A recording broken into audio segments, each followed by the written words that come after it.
जंतुओं में उत्सर्जन क्रिया, पौधों में हमने पूरा बता दिया। जंतुओं में उत्सर्जन कैसे होता है, छोटा या बड़ा जितने जंतु हैं, जंतुओं में निश्चित उत्सर्जी अंग पाए जाते हैं। जैसे कुछ जंतुओं को उत्सर्जी अंग का नाम इसके पहले हमने लिखा था, कुछ जो सिलेबस में है। सबसे छोटा जंतु है अमीबा। अमीबा का और पैरामीशियम भी है, ये दोनों प्रोटोजोआ वर्ग के जंतु हैं। तो अमीबा पैरामीशियम का उत्सर्जी अंग है संकुचित रसधानियाँ, कॉन्ट्रेक्टाइल वैक्यूल। अमीबा के शरीर में जो भी उत्सर्जी पदार्थ बनता है उसी वैक्यूल के द्वारा, वो तो जलीय जंतु है, जल में उत्सर्जी पदार्थ निकाल देता है। संकुचित रसधानियाँ, ऐसे ऐसे संकुचित, कॉन्ट्रेक्टाइल वैक्यूल। इसके बाद अमेरुदंडी जंतु है केचुआ। केचुआ का उत्सर्जी अंग है नेफ्रीडिया। नेफ्रीडिया उसके शरीर में पाए जाते हैं, जो नेफ्रीडियोपोर के द्वारा शरीर के बाहर खुले रहते हैं। ये केचुआ के शरीर से उत्सर्जित पदार्थ को इकट्ठा करके ये नेफ्रीडिया के द्वारा केचुआ में उत्सर्जन की क्रिया होती है। लौ कोशिकाएं, फ्लेम सेल, प्लैनेरिया, चपटा कृमि, जिसको फीता कृमि कहते हैं, फ्लैट वार्म भी कहते हैं। फ्लैट माने चपटा, टेप वार्म, टेप माने फीता होता है, टेप वार्म, फीता कृमि, प्लैनेरिया ये जंतु हैं। उनके शरीर में लौ जैसी कोशिकाएं से, जैसे लौ जलती है ना, उसी तरह से फ्लेम कोशिकाएं पाई जाती हैं। इनके द्वारा उत्सर्जित पदार्थ निकाल करके शरीर से बाहर निकाल दिया जाता है। कीट वर्ग के जितने जंतु हैं, जैसे टिड्डा, तिलचट्टा, काकरोच, कीट वर्ग, इंसेक्ट। कीट वर्ग के जंतुओं में मैलपीजियन नलिकाएं, ट्यूब्यूल्स होती हैं। पूरा उसके आहार नली से उत्सर्जित पदार्थ को मैलपीजियन नलिकाएं इकट्ठा करके और शरीर से बाहर कीटों में निकाल दिया करते हैं, तिलचट्टा वगैरह में। तो उनको मैलपीजियन नलिका कहते हैं, जो कीट वर्ग, टिड्डा, काकरोच इत्यादि में उत्सर्जन का काम करते हैं। तो 4 अंक ये हो गए सिलेबस पे। अमीबा में कॉन्ट्रेक्टाइल वैक्यूल, संकुचित रसधानियाँ।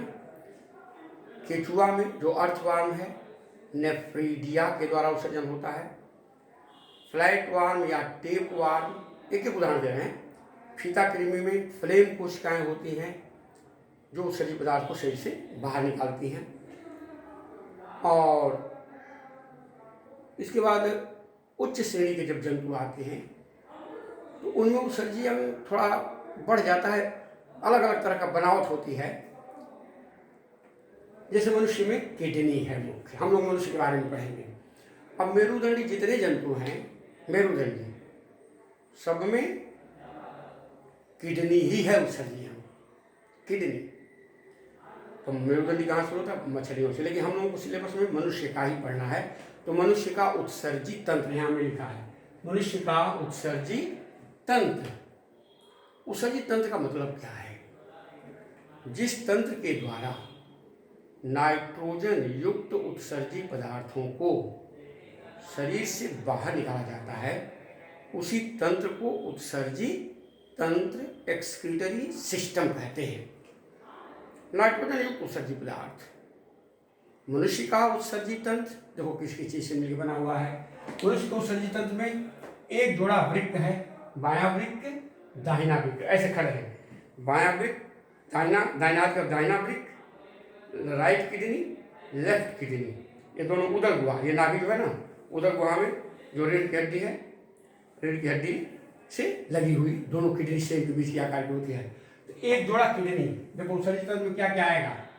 एक जोड़ी, अब यहाँ जानना होगा, बहुत जरूरी है। एक जोड़ी वृक्क, इसको कहते हैं किडनी। ये किडनी की इकाई है नेफ्रॉन, जिसको अभी हम आगे पढ़ाएंगे, ये नेफ्रॉन का डायग्राम है। किडनी की इकाई एक जोड़ा किडनी। दूसरा है, अच्छा, एक जोड़ी मूत्रवाहिनी, यूरेटर इसको कहते हैं, एक जोड़ी मूत्रवाहिनी। इसके बाद है ये रीनल शिरा और रीनल धमनी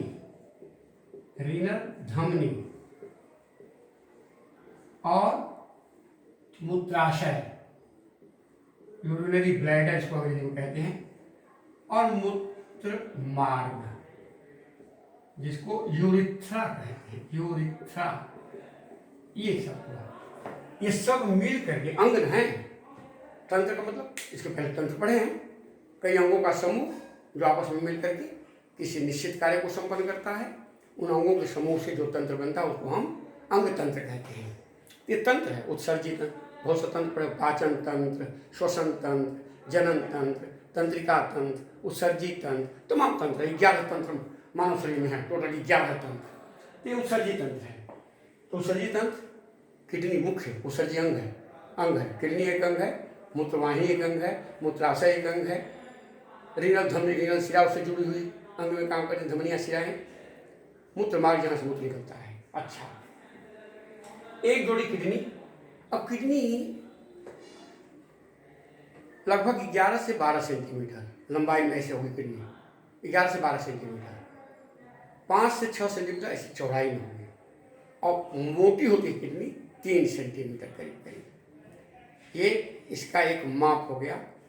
एक वयस्क व्यक्ति की किडनी का वजन 125 ग्राम से लेकर 175 ग्राम के बीच में होता है।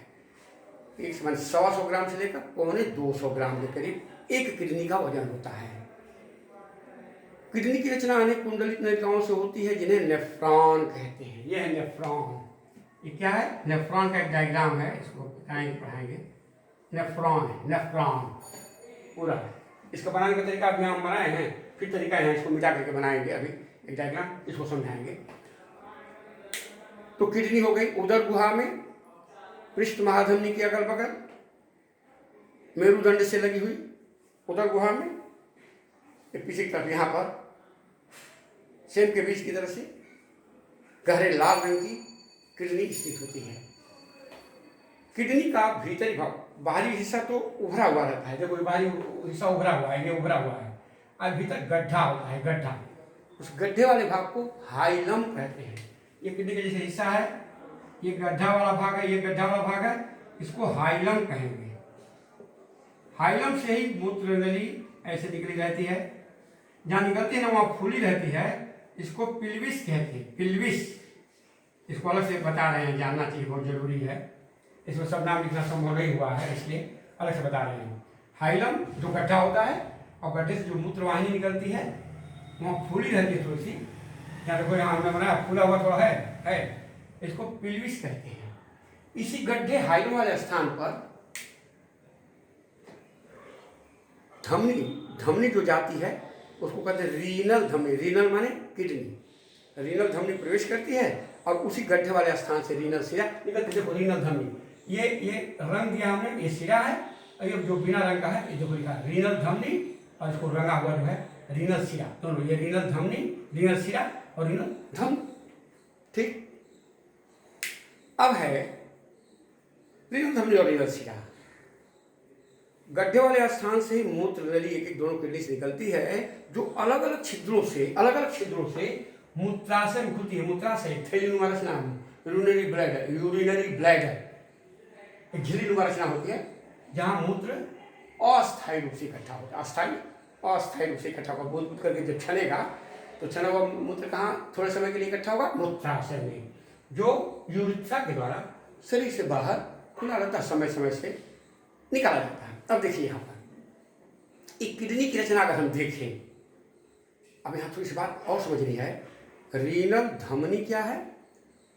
महाधमनी, जो एओर्टा है ना, हृदय से एओर्टा महाधमनी हमने बताया होगा, तो महाधमनी जो निकलती है उसी की शाखा जो किडनी में जाती है वो रीनल धमनी है। रीनल धमनी यूरिया युक्त रक्त को किडनी में पहुंचाती है। यहाँ बहुत ध्यान देने की बात है, यूरिया युक्त रक्त को किडनी में पहुंचाती है। कौन? रीनल धमनी। और रीनल शिरा यूरिया रहित रक्त को पश्च महाशिरा में ले जाती है। पश्च महाशिरा, अग्र महाशिरा। देखिए हृदय की बात जब पढ़ोगे तो उसमें अग्र महाशिरा, पश्च महाशिरा। यहाँ ध्यान देने की बात है, रीनल धमनी क्या करती है? यूरिया युक्त रक्त को, रक्त के साथ यूरिया मिली हुई है, कार्बन डाइऑक्साइड मिली हुई है, सब कुछ उत्सर्जी पदार्थ मिले हुए रक्त के द्वारा, यूरिया युक्त रक्त को रीनल धमनी किडनी में ले जाती है, वृक्क में ले जाए, इसके उसका नाम है रीनल धमनी। और रीनल शिरा क्या करती है? यूरिया रहित रक्त को, जिसमें यूरिया बहुत थोड़ी मात्रा में रहे, उसको पश्चिम महाधमनी में ले जाके, अरे पश्चिम महाशिरा में ले जाकर छोड़ देती है, महाशिरा में ले जाकर छोड़ देती है। अच्छा, मूत्र नली अलग अलग, इसलिए एक किडनी अगर किसी की डैमेज हो जाती है तो एक किडनी से भी काम चल सकता है। लेकिन टोट में क्या है, दोनों किडनी से जब मूत्र वाहिनियाँ निकलती हैं तो दोनों नीचे आके कहीं में मिल जाती हैं, जो क्लोएका में खुली रहती है। टोट के अंदर अलग बात हो जाती है। मनुष्य में अलग अलग, देखो अलग चित्र है, इस किडनी का अलग है, इस किडनी का अलग है। मान किसी की एक किडनी डैमेज हो जाती है, एक किडनी को भी उसका जीवन बहुत दिन तक चलेगा, हालांकि बहुत दिन तक नहीं, कुछ दिन तक जीवन चलेगा, क्योंकि प्रकृति ने 2 किडनी बनाया है तो दोनों का 2 फेफड़े दिया तो दोनों का निश्चित काम है, जैसा ठीक है। अब किडनी की अगर हम रचना देखें, एक किडनी है, देखो एक किडनी है, देख रहे हो मूत्रवाहिनी है, मूत्रवाहिनी निकली हुई है, ये रीनल धमनी है, ये रीनल शिरा है। रीनल धमनी प्रवेश करती है और रीनल शिरा इससे बाहर निकलती है। रीनल धमनी प्रवेश करती है इसलिए यूरिया युक्त रक्त को किडनी में ले जाती है, रीनल धमनी प्रवेश करती है। क्योंकि नेफ्रॉन में हम बताने वाले, इसलिए बड़ा जोर इस पर देना है। रीनल धमनी की शाखा जो वृक्क में प्रवेश करती है, नेफ्रॉन में प्रवेश करती है, ऐसी बात। तो रीनल धमनी प्रवेश करती है और रीनल शिरा उससे बाहर निकलती है। रीनल धमनी जो प्रवेश करती है वो यूरिया युक्त रक्त को ले जाती है और रीनल शिरा जो बाहर निकलती है वह यूरिया रहित रक्त को पश्च महाशिरा में जाकर छोड़ देती है। अच्छा, किडनी के 2 भाग होते हैं, बाहरी भाग को कहते हैं कार्टेक्स, देखो बाहर का हिस्सा है कार्टेक्स, और भीतर का हिस्सा होता है मेडुला। मेडुला मेडुला भीतर का हिस्सा। कार्टेक्स ज़्यादा गहरे लाल रंग का होता है, मेडुला थोड़ा हल्का रंग का होता है। देखो यहाँ दिया हुआ है, ये चारों तरफ से एक झिल्ली है जिसको कैप्सूल कहते हैं, रीनल कैप्सूल, झिल्ली के लिए घिरी हुई है। किडनी का हमने बता दिया, यहाँ मूत्रवाहिनी दोनों किडनी से अलग अलग निकलती है। ये अनुदैर्घ्य का, वृक्क का अनुदैर्घ्य काट लिखा हुआ है। इस तरह से सामान्य रूप से मनुष्य का उत्सर्जित तंत्र हुआ। अब हम एक चीज, अब यहाँ दूसरी चीज जो बहुत इंपॉर्टेंट जाननी है, ये जो पढ़ना होगा डिटेल में, नेफ्रॉन।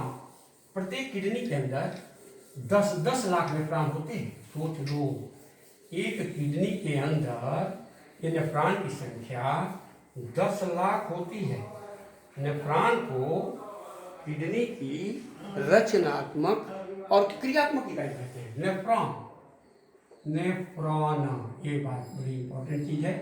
नेफ्रॉन, ऐसे नेफ्रॉन क्या है?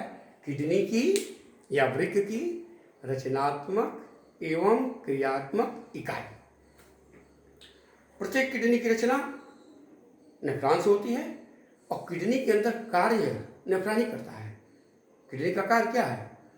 उत्सर्जित पदार्थ को छानना, urea, uric acid, ammonia, hippuric acid, sulphur युक्त पदार्थों को छानना, शरीर में अम्ल और क्षार का संतुलन बनाए रखना। अम्ल और क्षार भस्म का संतुलन भी किडनी बनाती है और शरीर में जल का संतुलन बनाए रखना। किडनी रेनिन नामक एक पदार्थ बनाती है। रेनिन एक तरह का एंजाइम है और एरिथ्रोपोइटिन एक हार्मोन भी बनाती है। ये भी काम है, लेकिन असली काम यहाँ उत्सर्जन का हम पढ़ रहे हैं, इसलिए उत्सर्जन जानना बहुत जरूरी है। नेफ्रॉन की रचना देखो, नेफ्रॉन की रचना, अब देखो इसी को बना रहे हैं, थोड़ा सा समझने। अब यहाँ हमने बना करके छोड़ दिया है। ये जो दोहरी झिल्ली की बनी हुई रचना है, ये वाली, ये दोहरी झिल्ली की बनी हुई रचना है। देखो ये दोहरी झिल्ली की बनी रचना है। यहाँ से ये डबल झिल्ली है। देखो ऐसे ऐसे डबल झिल्ली बना देंगे, ऐसे ऐसे डबल झिल्ली। अब चूंकि हमारे साथ थोड़ा सा आप देखोगे तो बनाने में समझ में आएगा कि कैसे बनाया है। ऐसे जाल जैसा बना दिया तो समझ में नहीं आएगा कैसे बना हुआ है। अब ये जो धमनी है, ये धमनी शाखा, हमने बताया ये बार बार जो गुच्छा जैसा बनाती है। धमनी शाखा को धमनिका और धमनिका शाखा को केशिका कहते हैं। देखो ये केशिका बनेगी, अभी केशिका बन जाएगी, ये बाहर निकल जाती है। यहाँ से ये बाहर निकल जाती है।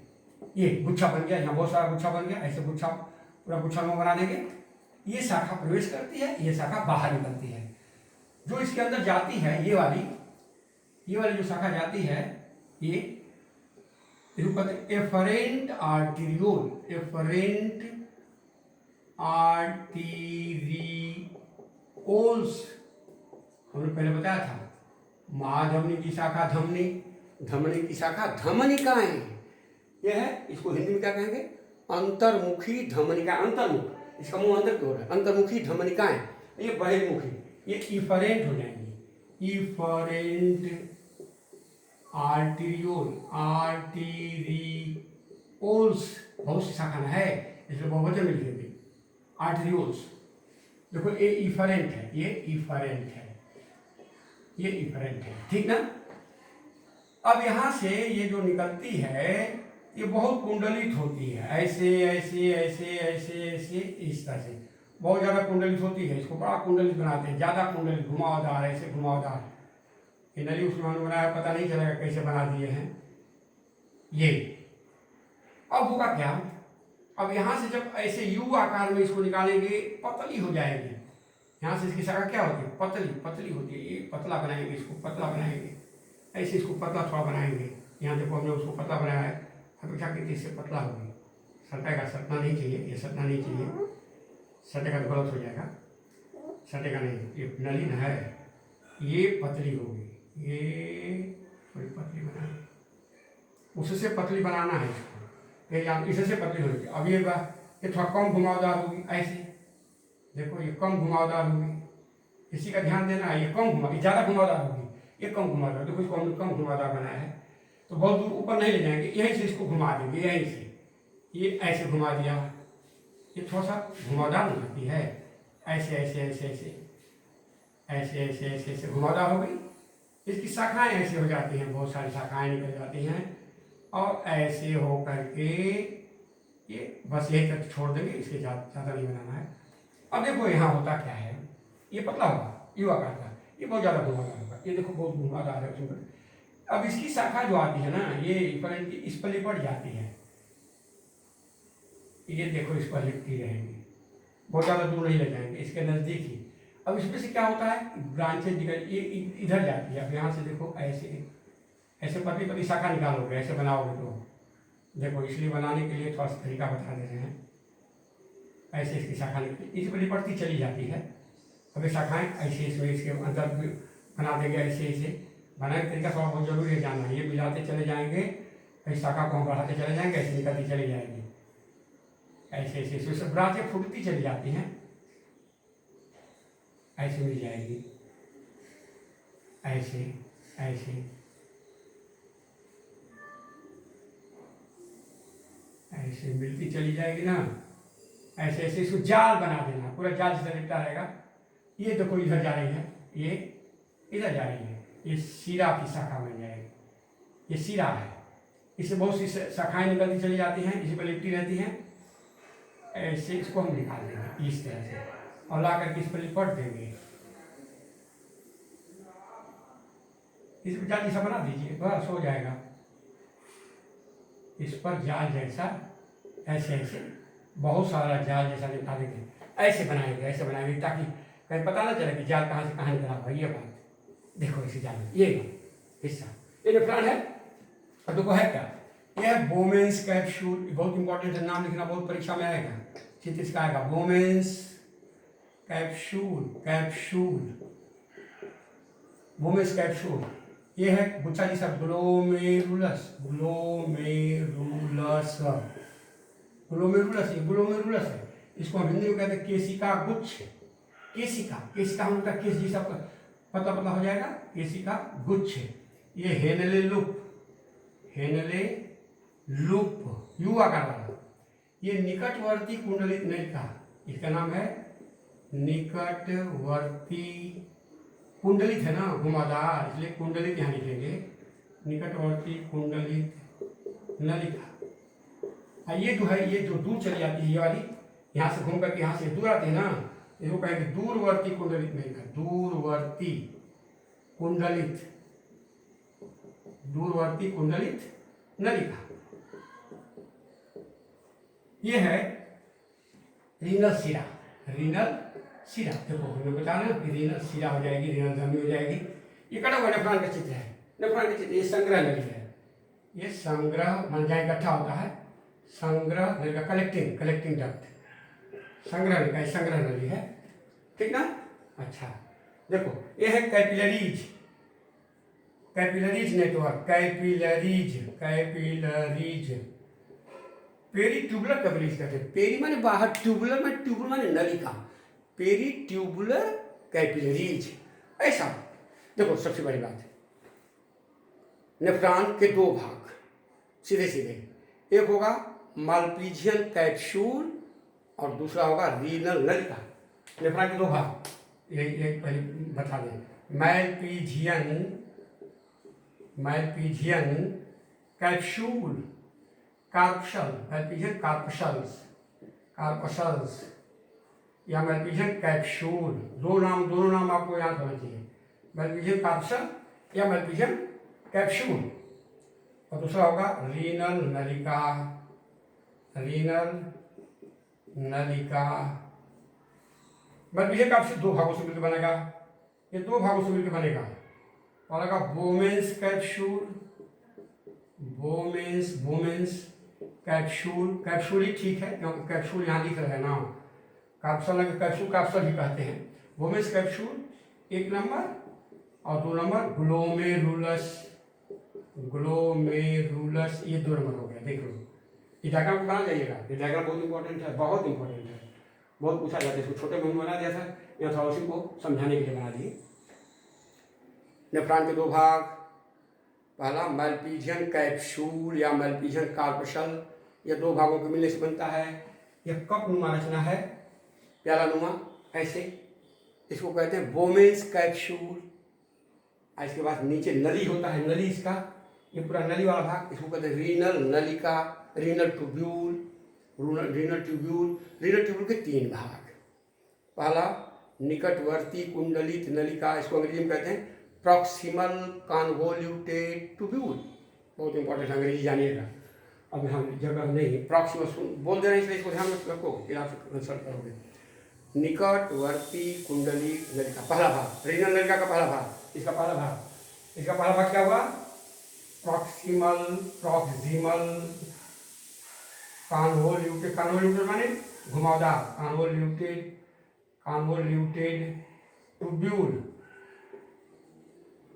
एक नंबर। दूसरा number Henle's loop, Henle's apostrophe लिखेंगे, हेनलेज लूप। और तीन नंबर डिस्टल कन्वोल्यूटेड ट्यूब्यूल। ये बात डिस्टेंस माने डिस्टल जो दूर हो, इसलिए इसका नाम है दूरवर्ती, जो डिस्टेंस पर हो यानी इससे दूर है, इसलिए इसका नाम दूरवर्ती।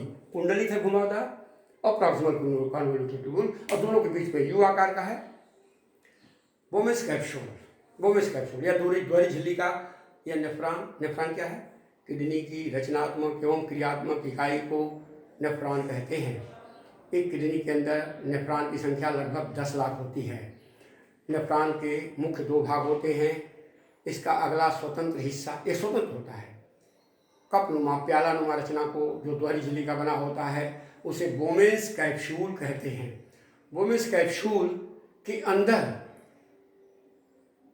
रीनल धमनी की शाखाएं, रीनल धमनी की दो शाखाएं हैं। एक शाखा जो बोमेंस कैप्सूल में प्रवेश करती है उसको ऑफरेंट आर्टेरियोल्स कहते हैं, अंतर्मुखी धमनिका, और जो बोमेंस कैप्सूल से बाहर निकलती है उसको इफरेंट आर्टेरियोल कहते हैं, बहिर्मुखी धमनिका।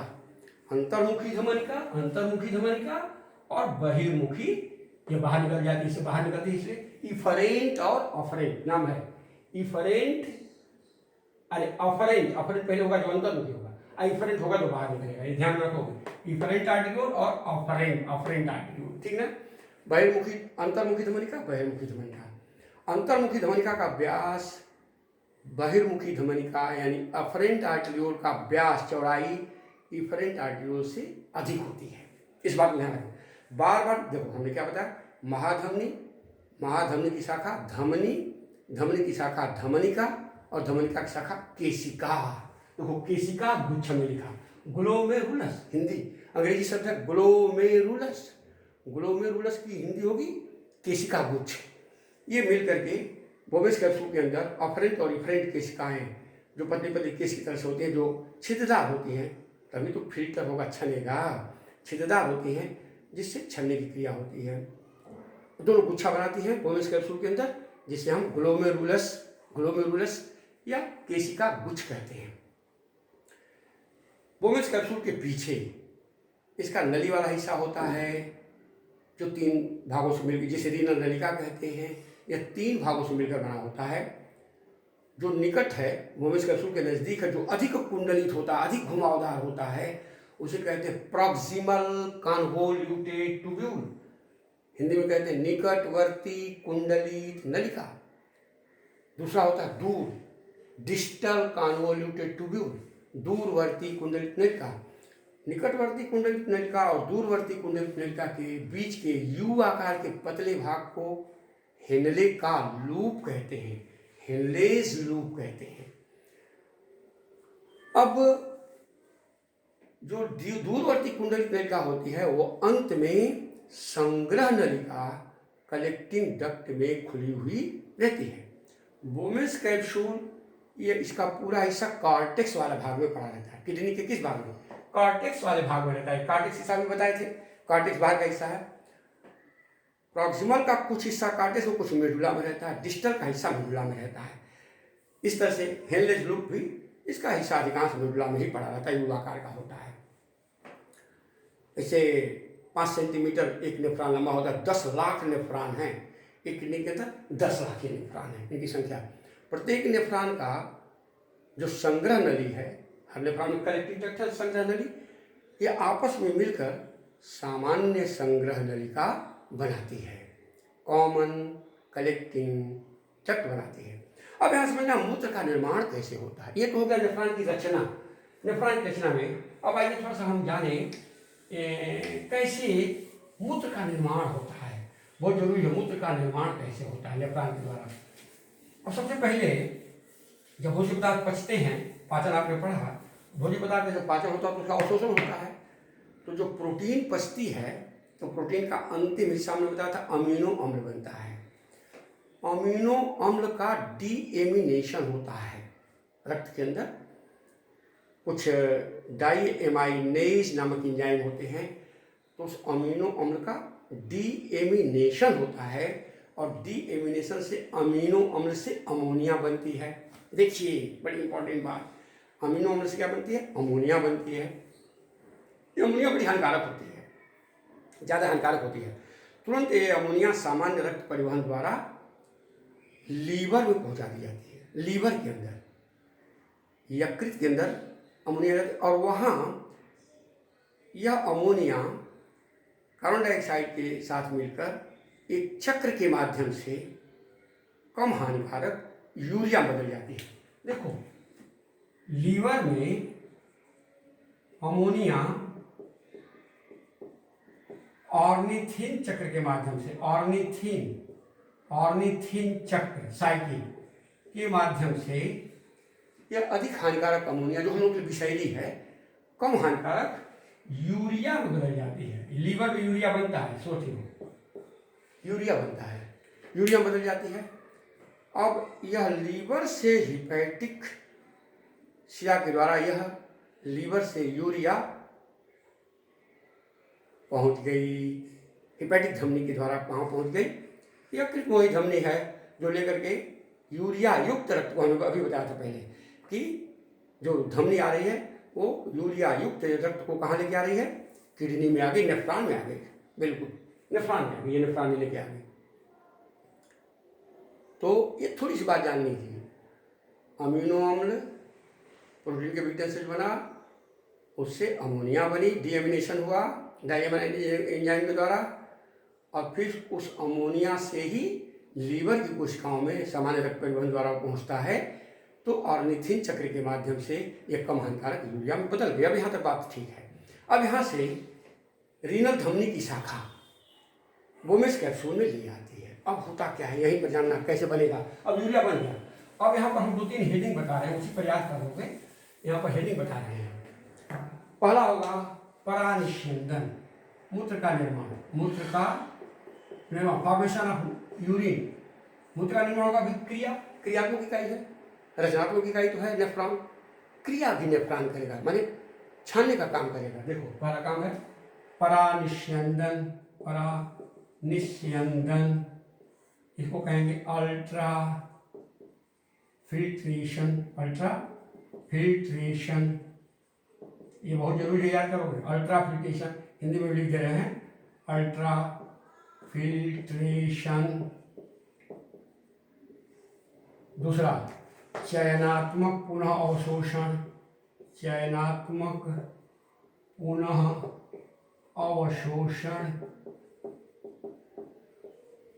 इसको अंग्रेजी में सेलेक्टिव सेलेक्टिव रीएब्जॉर्प्शन होगा, रीएब्जॉर्प्शन, सेलेक्टिव रीएब्जॉर्प्शन। तीसरा होगा नलिका स्राव, नलिका स्राव। ट्यूबुलर, ट्यूबुलर का नलिका, ट्यूबुलर सिक्रीशन, ट्यूबुलर सिक्रीशन। मूत्र संग्रह, मूत्र संग्रह एवं मूत्र त्याग। बस, collection of urine and urination, ये होगा। सबसे पहले परानिषेध, अल्ट्राफिकेशन। जब रक्त में मिला हुआ यूरिया, उसमें यूरिक एसिड भी, अमोनिया, बहुत सारे कार्य, कुछ अमोनिया लग दी गई। सपोज करो रक्त के द्वारा रीनल धमनी की शाखा द्वारा नेफ्रॉन की भूमि से सुनने आया, आ गया। हमने क्या बताया था, अफरेंट जो इसके अंदर प्रवेश करती है, अफरेंट आर्टेरियोल अंतर्मुखी धमनी का ये चौड़ी होती है, और ये इफरेंट आर्टेरियोल की शाखा से यहाँ मिली रहती है, दोनों में मिली हुई है। तो चौड़ा से रक्त आ रहा है, पतला की तरफ जाएगा, निश्चित बहेगा। तो जब बहाव होगा तो उस पर दबाव होगा ना, रक्त में दबाव जब होगा तो छनने की क्रिया तेजी से होगी, क्योंकि केशिकाएं हैं, किस जैसी पतली, तो केशिकाएं हैं तो छिद्रदार हैं, छनने की क्रिया होगी। जब छनने की क्रिया तेज होगी तो उसको हम कहेंगे अल्ट्राफिल्ट्रेशन, परानिषेधन। अच्छा, तेजी से जब कोई चीज़ छनेगी तो छोटे छोटे जल तो छन जाएगा, पूरा पानी छन जाएगा, उसके साथ छोटे छोटे ग्लूकोज के अणु हैं, उसकी भी मात्रा कुछ छन गई, कुछ साल्ट हैं, लवण है, वो भी छन गया। इस बोमेस कैप्सूल से जो छना हुआ पदार्थ कहाँ आएगा, निकटवर्ती कुंडलिक नलिका में, ठीक ना।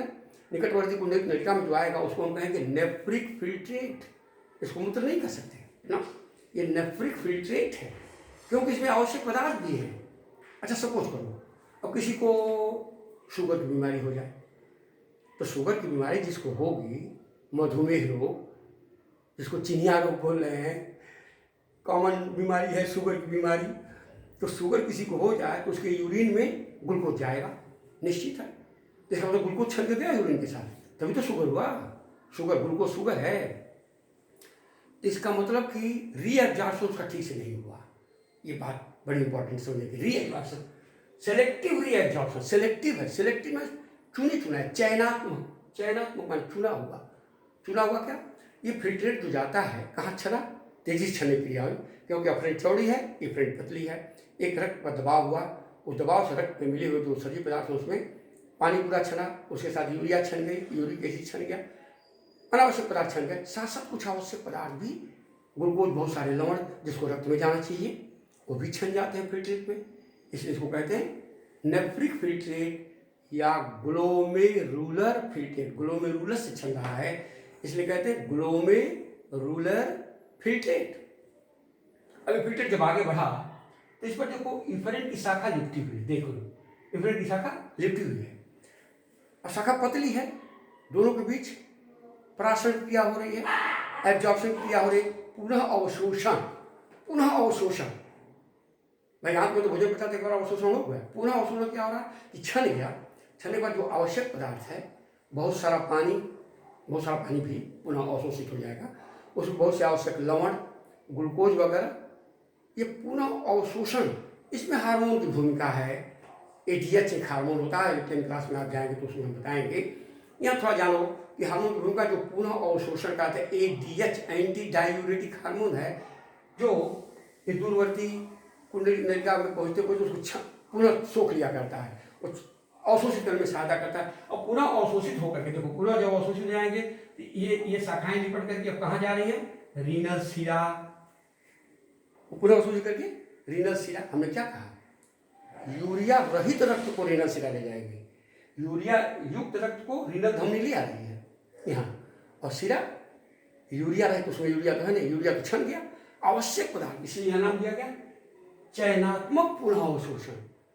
चयन किया हुआ, सेलेक्टेड चीज, जैसे ग्लूकोज नहीं जाना चाहिए, लवण नहीं जाने चाहिए, सोडियम है, पोटेशियम, क्लोरीन, ये तमाम लवण है जो शरीर के लिए बहुत आवश्यक हैं, खनिज लवण, वो पुनः अवशोषित हो जाते हैं। और कोशिकाओं में, इफरेंट की शाखाओं में जो लिपटी है, उसी जाल इसका है, इसमें अवशोषित होकर के और रीनल शिरा द्वारा फिर रक्त में वापस चली गई, और रक्त चला गया शरीर में, बार बार पानी का अधिकांश हिस्सा अवशोषित हो गया। इसलिए पानी कितना पीते हैं तो 1.5 लीटर ही तो यूरिन बनता है, और पानी बार बार अवशोषित होता है, बार बार अवशोषित होता है। बार बार नेफ्रॉन से क्षमता है। अब ये छना हुआ प्लेटलेट आ जाता है हेनले लूप में, हेनले लूप से चला जाता है डिस्टल कन्वोल्यूटेड ट्यूब्यूल तक जाते जाते। अब क्या होता है दूसरी चीज, तीसरी चीज आओ, पुनः अवशोषण हो गया, आवश्यक पदार्थ तो उसमें अज्ञात हो गए, पानी आगे बढ़ गया, पानी की मात्रा भी बहुत ज़्यादा अवशोषित हो जा रही है। सिक्रीशन नली का जो नली है वो हमने बताया कि उसमें उपकला ऊतक होते हैं। तो उपकला ऊतक में एक होता है ग्रंथिल उपकला ऊतक, ग्रंथियाँ होती, ग्रंथु ग्लैंडुलर, तो ग्लैंड्स होगी। जैसे पसीना के देखो स्राव हो रहा है, पसीनावर पसीने की ग्रंथि है, तो उसी तरह से रीनल नलिका की शाखा जो है ग्रंथिल होती है। उसमें कुछ नली के अंदर भी अनावश्यक पदार्थ होते हैं जो उससे स्रावित होकर नली से फिल्ट्रेट में मिलते हैं। जो फिल्ट्रेट है छना हुआ, उस नली की दीवार से स्रावित, उसमें बहुत से अनावश्यक वर्ज्य पदार्थ हैं जो नलिका स्राव, ट्यूबुलर सिक्रीशन, नलिका स्राव स्रावित होकर के फिल्ट्रेट में मिलते हैं। इस प्रकार यह फिल्ट्रेट चला जाता है दूरवर्ती कुंडल नलिका तक जाते जाते, उसमें बहुत कम मात्रा में खनिज या कोई आवश्यक पदार्थ रह जाता है। उसमें यूरिया, यूरिक एसिड, कुछ अमोनिया की मात्रा, हाइप्यूरिक एसिड, क्रिएटिनिन, कीटोन बॉडीज, ये तमाम तरह के वर्ज्य पदार्थों से मिला हुआ जो पदार्थ है, और जल की मात्रा धीरे धीरे, जल अधिकांश अवशोषित हो जाया करता है, मूत्र गाढ़ा थोड़ा हो जाता है, और यहाँ से धीरे धीरे वो संग्रह नली में नेफ्रॉन की जाके इकट्ठा होता है। सभी नेफ्रॉन की संग्रह नलिकाएं आपस में मिलकर सामान्य संग्रह नलिका बनाती है, कॉमन कलेक्टिंग डक्ट बनाती है। ये सामान्य संग्रह नलिका किडनी के अंदर जो गड्ढा है ना, हाइलम, पिलविस जो हमने बताया, उसी में खुली रहती है। कौन? सभी नेफ्रॉन की सामान्य संग्रह नलिकाएं किडनी के अंदर पिलविस में खुलती हैं, वो हाइलम वाले स्थान पर, और बूंद बूंद करके नेफ्रॉन से छना हुआ जो यूरिन है, वर्ज्य पदार्थ से मिला हुआ उत्सर्जी पदार्थ से बूंद बूंद करके मूत्र नलिका के द्वारा मूत्राशय में इकट्ठा होता है। मूत्राशय पर स्फिंक्टर पेशियाँ होती हैं, अनैच्छिक पेशियाँ, जिनके संकुचन से जो मूत्राशय में लगभग 700 मिलीलीटर तक अगर ज़्यादा से ज़्यादा एक व्यक्ति में, सामान्य व्यक्ति में इकट्ठा हो सकता है, यूरिन इससे ज़्यादा इकट्ठा नहीं होगा, और उस पर दबाव पड़ता है, और मूत्र मार्ग रुत्था द्वारा यह समय समय से यूरिन शरीर से बाहर निकाल दिया जाता है। वही हमने बताया, अगर किसी कारणवश सेलेक्टिव रीअब्जॉर्प्शन सही नहीं हुआ, पूरा अवशोषण ठीक से नहीं हुआ, तो ग्लूकोज की मात्रा रक्त में अगर ज़्यादा है तो क्षण करके यूरिन के साथ जाएगी, तो उसको कहेंगे डायबिटीज मेलिटस, मधुमेह की बीमारी। ऐसा कुछ लोगों में होता है, कॉमन बहुत सारा हो गया है। एक खान पान, रहन सहन, दिनचर्या पर डिपेंड करता है।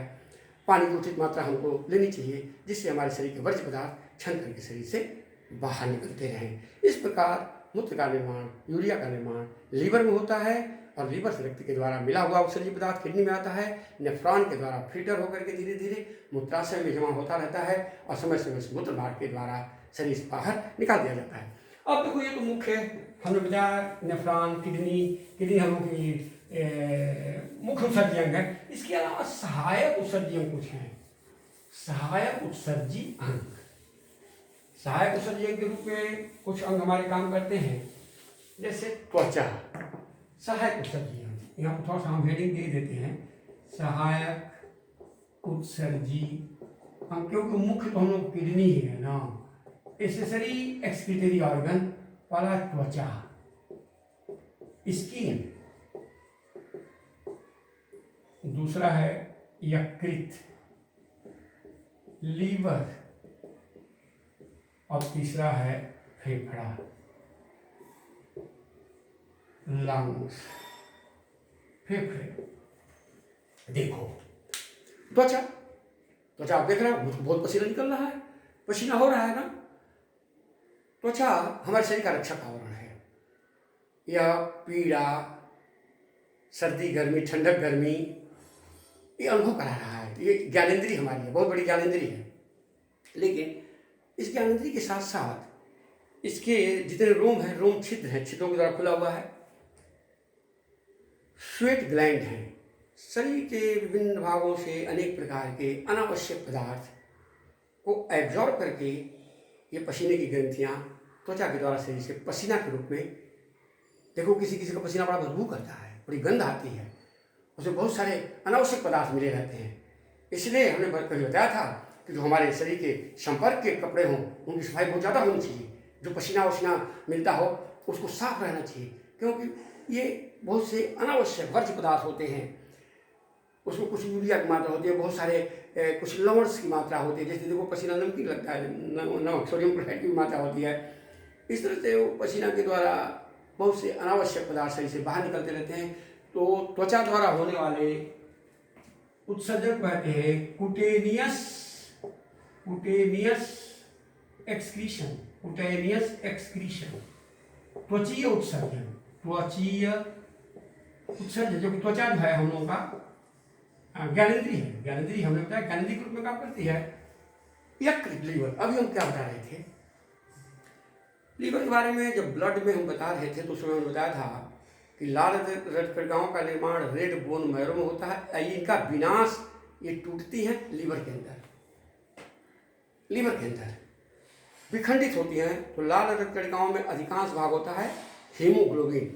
हीमोग्लोबिन जब टूटता है ना, हीमोग्लोबिन के विखंडन से, हीमोग्लोबिन के विखंडन से, ये शब्द याद रख लोगे, हीमोग्लोबिन के विखंडन से या विघटन से, विघटन लिख देते हैं, विघटन से बिलिरुबिन, बिलिरुबिन नाम याद रखिएगा, बिलिरुबिन एवं बिलिवर्डिन